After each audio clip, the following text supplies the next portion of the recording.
Hello friends, welcome to my channel. మీకు ఈ bowl చూడంగానే అర్థమైపోయి ఉంటుంది ఇదేదో రైస్ ఐటమ్ అని.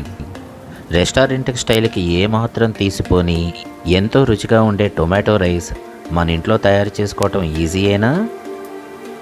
అవుననే చెప్పాలి.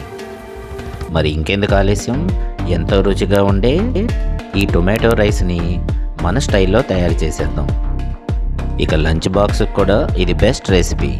దీనికి కావాల్సిన పదార్థాలు చూసేద్దామా? ముందుగా ఉడికించి పెట్టుకున్న రైస్, మీరు బాస్మతి రైస్ అయినా తీసుకోవచ్చు, నేను నార్మల్ రైస్ తీసుకున్నాను. ఒక కప్పు సన్నగా తరిగిన టొమాటోలు, ఆయిల్, కొద్దిగా మిరియాల పొడి, దాంతోపాటు హోల్ గ్రెయిన్ మసాలాలు, ఉప్పు, కారం, పసుపుతో పాటు మీకు మనసుకు నచ్చిన మసాలా పొడులు, సన్నగా తరిగిన పచ్చిమిర్చి, అలాగే కసూరి మేతి, పంటి కింద పడంగానే ఆహా అనిపించే జీడిపప్పులు, తాలింపు దినుసులు, కసాబిసా చితక్కొట్టిన అల్లం వెల్లుల్లి, సన్నగా తరిగిన కొత్తిమీర, కొద్దిగా కరివేపాకు, టేస్ట్ ఎన్హాన్స్ అవడానికి కొద్దిగా టొమాటో ప్యూరీ.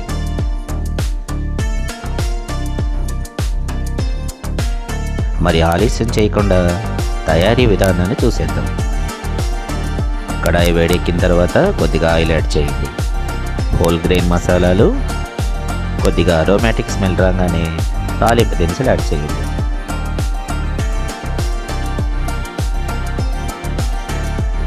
ఈ తాలింపు దోరగా వేగిన తర్వాత జీడిపప్పును యాడ్ చేద్దాం.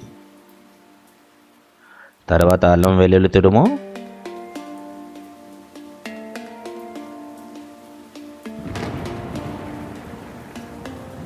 ఇప్పుడు కరివేపాకును కూడా యాడ్ చేద్దాం.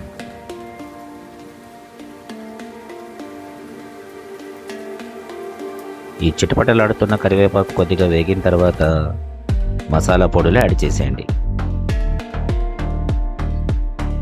ఇప్పుడు టమాటా ముక్కలను కూడా యాడ్ చేసి కొద్దిగా మీడియం ఫ్లేమ్ మీద బాగా మగ్గనివ్వండి.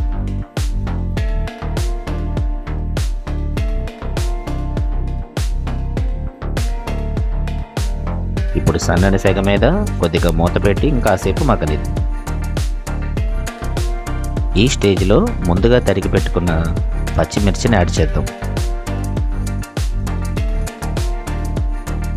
అలాగే టొమాటో ప్యూరీని కూడా యాడ్ చేయండి. కాసేపు మగ్గిన తర్వాత ముందుగా ఉడికించి పెట్టుకున్న రైస్ని యాడ్ చేద్దాం. రైస్ని బాగా మిక్స్ చేసి మరి కాసేపు సన్నని సెగ మీద మగ్గనివ్వండి. చూడండి ఎంత కలర్ఫుల్గా ఉందో. ఇప్పుడు సన్నగా తరిగిన కొత్తిమీరను కూడా యాడ్ చేసి కాసేపు మూత పెట్టి మరి కొద్దిసేపు మగ్గనివ్వండి. టొమాటో రైస్ రెడీ అయిపోయింది. డిష్ అవుట్ చేయండి.